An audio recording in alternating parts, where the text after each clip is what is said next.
Streets Chartered Accountants is a top 40 UK accountancy practice. We look after clients in London, the South East and across central England.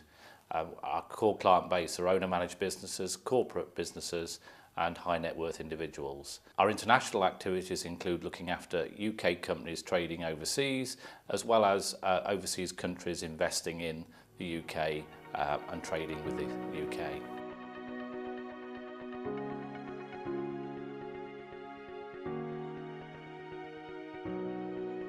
On Thursday the 23rd of June, the UK electorate voted to stay in or leave the EU, the European Union. The vote went to leave, with 52% voting to leave and 48% to remain. The term Brexit was labelled as those leading the campaign to leave the EU and now has become a popular term for the country leaving the European Union. The vote to leave led to some instability in the UK economy and some downturn in confidence. In particular, we've seen a downturn in house prices and the number of houses being sold, a deferral of some commercial decisions and corporate decisions, not least amongst some of our big corporate enterprises in the UK, as well as from overseas businesses looking to develop or invest in the country. It created some market volatility with a decline in share prices, as well as a weakening of the pound.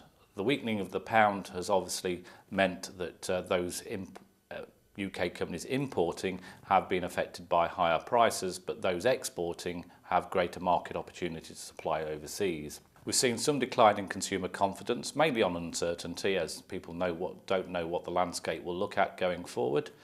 And we've also seen some uncertainty over EU-funded contracts. The UK has been a beneficiary of funding from the European Union, and this has been significant, and a number of ventures have been affected by the decision to leave the European Union. Some organisations have cut back on recruitment plans, not least in the professional services market, with again uncertainty over the labour market going forward. So overall, what we've seen is possibly instability in the UK economy. To some extent, this has been addressed by the appointment of a new Prime Minister and the election of a Prime Minister, which has actually taken less time than first foresaw, on the basis that the appointment of the Prime Minister was going to be sometime in September, but we've only recently just heard the appointment of Theresa May as the UK Prime Minister. To some extent, the shockwave or lack of confidence will really be dependent on the UK government's attitude and approach to dealing with Brexit. The first indication of that will be when we trigger Article 50, which is part of the Lisbon Treaty, which outlines the voluntary withdrawal of the UK from the European Union.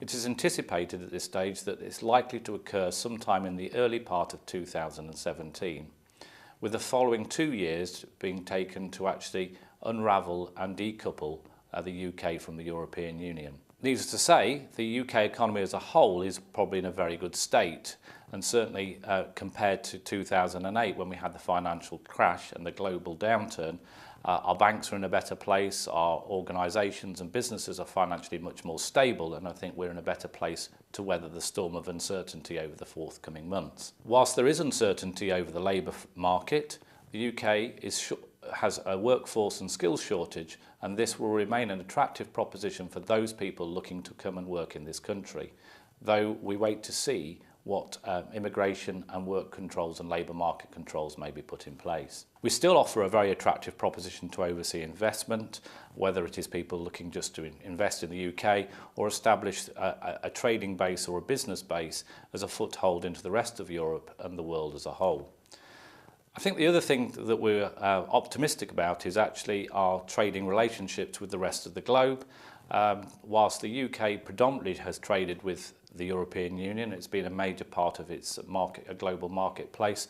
The opportunities now and interest with trading with other world countries, I think, has become heightened, and there are plans afoot to look at trade negotiations with other countries across the globe. Overall, though, the UK remains an attractive proposition, not least being the 5th largest economy in the world, and also A great place to come and locate a business or invest in, whether you're looking to invest in investment decisions or trading activities.